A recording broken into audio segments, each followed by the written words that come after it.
voltando para o nosso segundo bloco, e eu gostaria de agradecer o Café Mercearia, que sempre nos recebe com o maior carinho, nesse lugar delicioso, que tem muita coisa boa. Vale a pena vocês conhecerem o Café Mercearia. Débora, e agora eu queria que você contasse para a gente sobre as terapias injetáveis.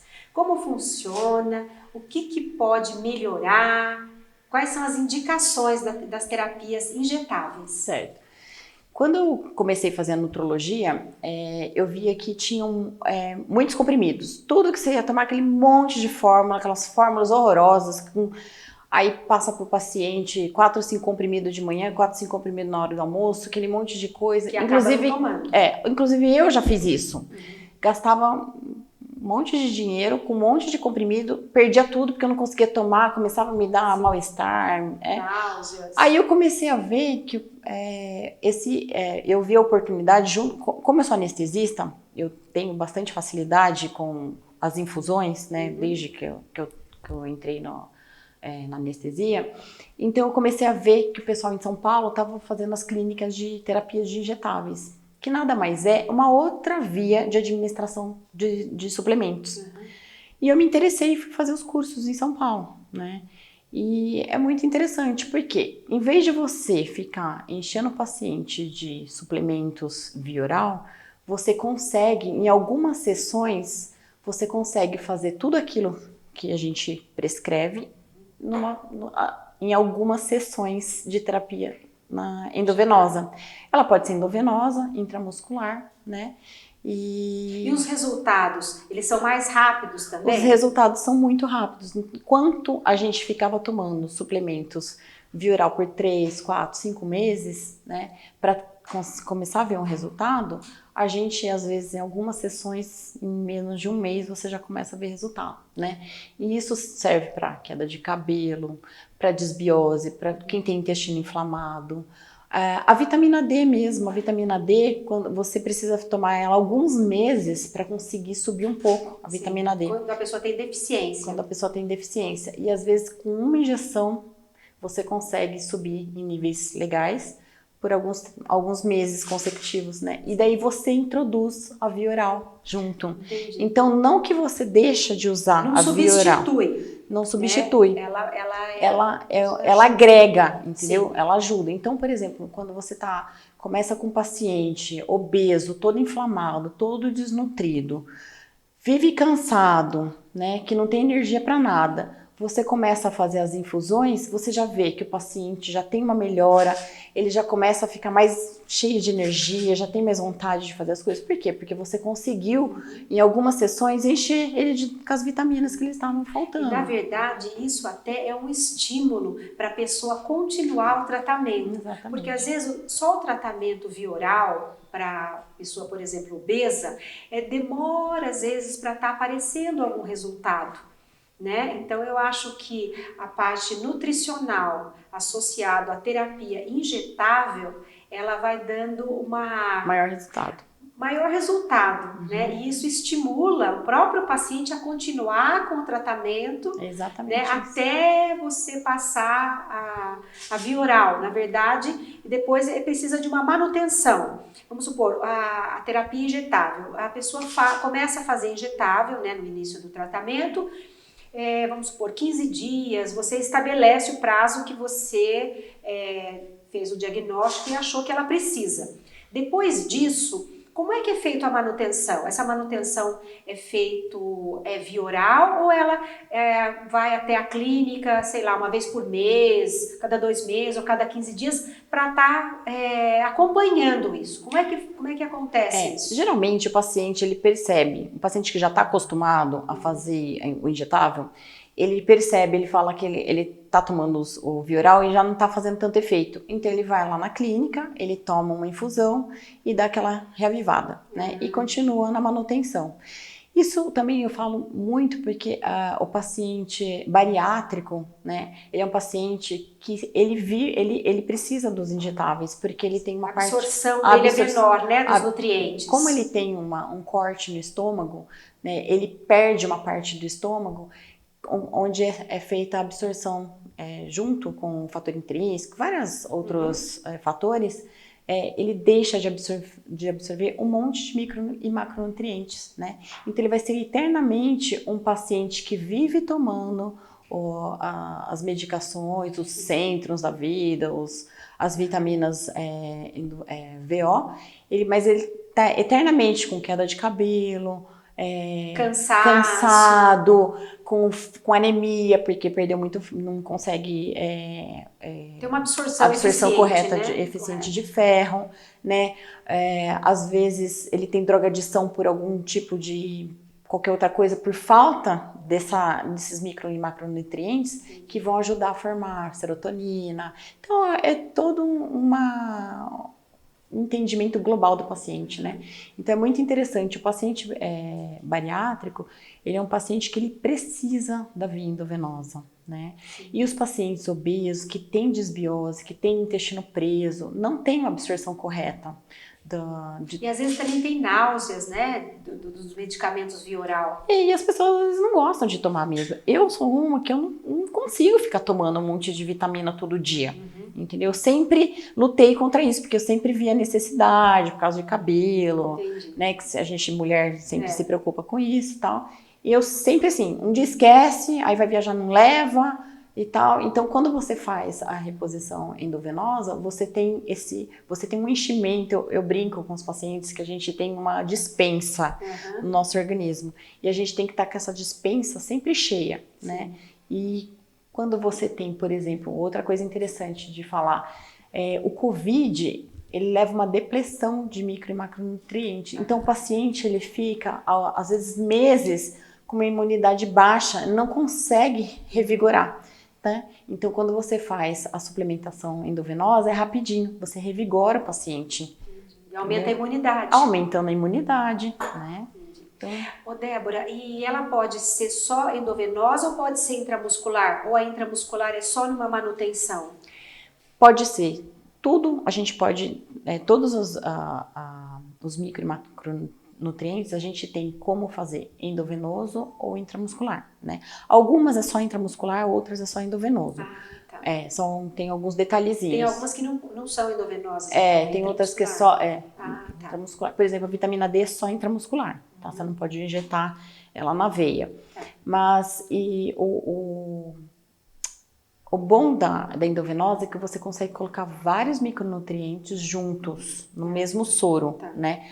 Já a restrição da intramuscular, a gente não consegue por causa do volume. A gente não pode fazer muito volume dentro do músculo, né? No máximo 5 ml em cada glúteo, entendeu? Então, numa sessão, a gente consegue fazer 4, 5 suplementos, entendeu? E já na endovenosa, a gente consegue colocar 10 nutrientes. E a questão você estava falando da vitamina D, ela é muito importante, né? Não só a vitamina D, que eu gostaria que você falasse um pouquinho, como a vitamina do complexo B também, que é muito importante, né, Débora? Sim. A vitamina D, ela é uma vitamina, não é uma vitamina, na verdade, né? É um hormônio. Mas a gente acaba falando vitamina D, né? Ficou como vitamina D.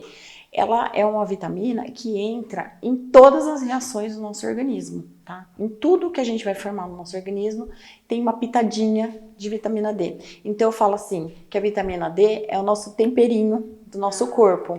Então tudo, vai formar pele, vai formar cabelo, unha, músculo, hormônio, secreções, hormônios, né? Tudo entra a vitamina D. Então a gente precisa ter a vitamina D em nível ótimo, né? Então quando a gente olha lá no laboratório, a gente vê na curva de Gauss do laboratório, né, que você tem a vitamina D está normal entre 20 e 60.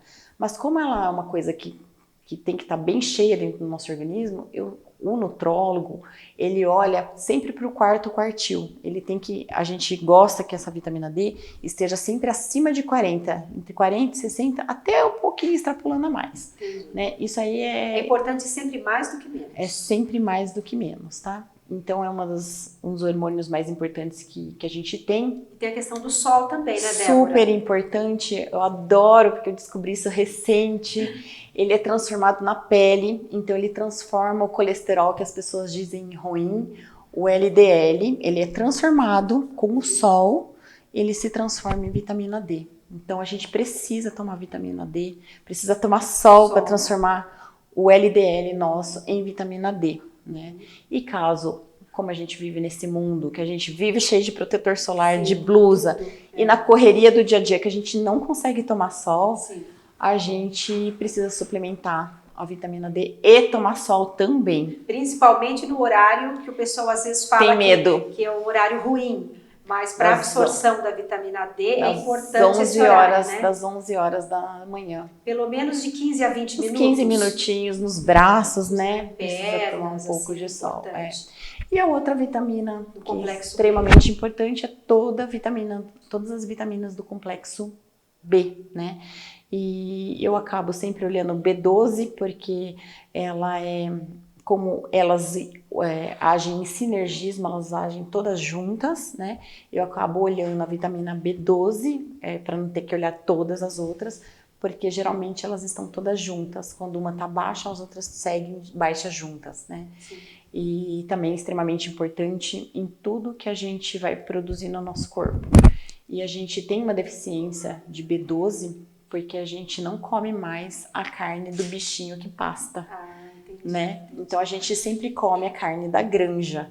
E o bichinho da granja. Tanto da carne de frango, os ovos, ovos, carne de porco, inclusive o peixe, né? O peixe também é de cativeiro. Sim. E os bichinhos que não comem, que não fazem a pastagem, eles não transformam, porque é no estômago. É uma bactéria que tem no estômago dos bichos que fazem essa transformação. E como eles comem ração, eles têm uma deficiência também. Então a gente come uma carne, um ovo, com deficiência de B12, e a gente também tem essa deficiência no estômago, porque a gente sempre tem essa diferença, alteração de pH, as pessoas têm gastrite, acaba que não conseguindo também transformar aquela pouca vitamina que você comeu para você absorver. Então, estar suplementando B12 também é bem interessante. Super importante. Super importante, mas obviamente a gente precisa estar ali olhando os exames, né, pra gente também não extrapolar. Sim.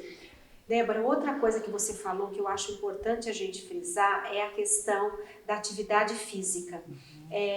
Eu acho assim, você tem que escolher uma coisa que te agrade.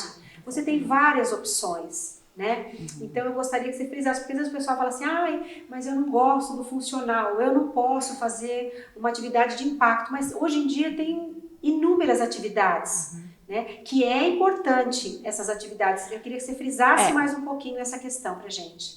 Depois que eu fiz a medicina do esporte, eu vi que musculação, ele é uma atividade física que é obrigatória pra gente fazer. Todo mundo que faz qualquer tipo de esporte, tanto o ciclismo, o tênis, beach tênis, que está super em alta, o futebol,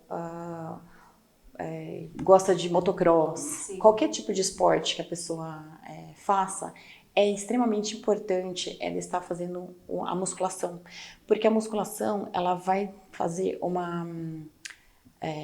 você vai ganhar músculo global no corpo inteiro. Entendi. Então você vai estabilizar o corpo inteiro, né? Então eu falo assim, até o professor que dá aula o dia inteiro, ele precisa fazer musculação, ele precisa fortalecer ombros, né? O manguito, que a gente vê muita lesão de manguito, no centro cirúrgico a gente está sempre operando o manguito, as senhorinhas, professorinhas sempre operando o manguito, porque nunca fizeram musculação, né? Então os jogadores de tênis precisam fazer musculação. Eu que faço ciclismo, preciso fazer musculação, porque eu preciso ter fortalecimento de core, fortalecimento de ombro, braço, né? O futebol precisa fortalecer membro inferior, né? Os beach tênis, que tá super em alta, precisa fortalecer tornozelo, panturrilha, quadril, joelho. Então, é isso aí. Musculação é no mínimo de 2 a 3 vezes por semana. Agora, quando você insere um esporte que você gosta, aí fica tudo mais fácil. É prazer. Prazeroso, né? Então, uma das dicas que eu dou para os meus pacientes é essa. Encontre uma atividade física, um esporte que você goste, que te dê prazer, que tudo vai ficar mais fácil. Com certeza. Né? E outra coisa que eu acho importante a gente frisar também é a questão da hidratação. Principalmente nas épocas do inverno, né? Então, eu acho que a hidratação é fundamental. Eu gostaria que você comentasse alguma coisa pra gente também.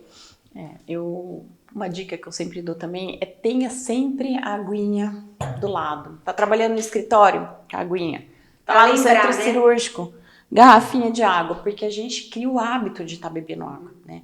A gente precisa beber água. E se a gente for beber água só na hora que a gente está com sede, a gente já está desidratado. Eu tenho casos de pacientes que eu curei de cefaleia. Pacientes que tinham cefaleia crônica e só na simples anamnese eu perguntava como é que é a sua hidratação. Não bebe água, não bebe um copo de água. É um absurdo. Eu pego no consultório, é muito comum o paciente que não toma, mal toma um copo de água por dia.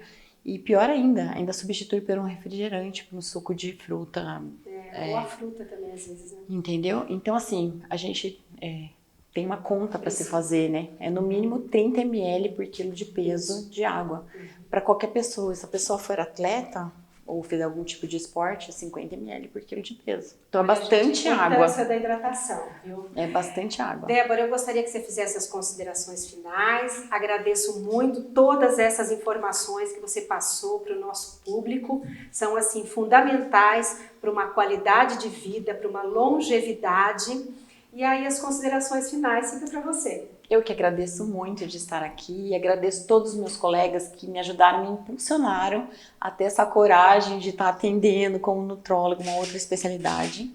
Né? Agradeço a clínica Dr. Afonso, um querido que me ajuda, que eu atendo lá no consultório dele, lá na Reprodu. E todos os meus colegas que trabalham comigo. É isso.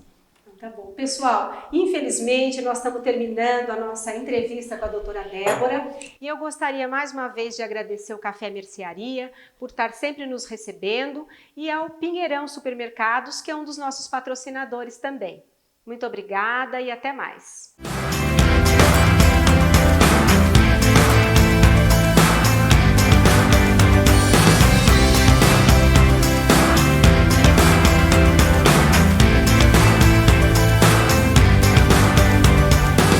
Se você busca um supermercado que preza pela qualidade no atendimento e oferece uma ampla variedade de produtos, o Pinheirão Supermercado em Avaré é o lugar ideal para você.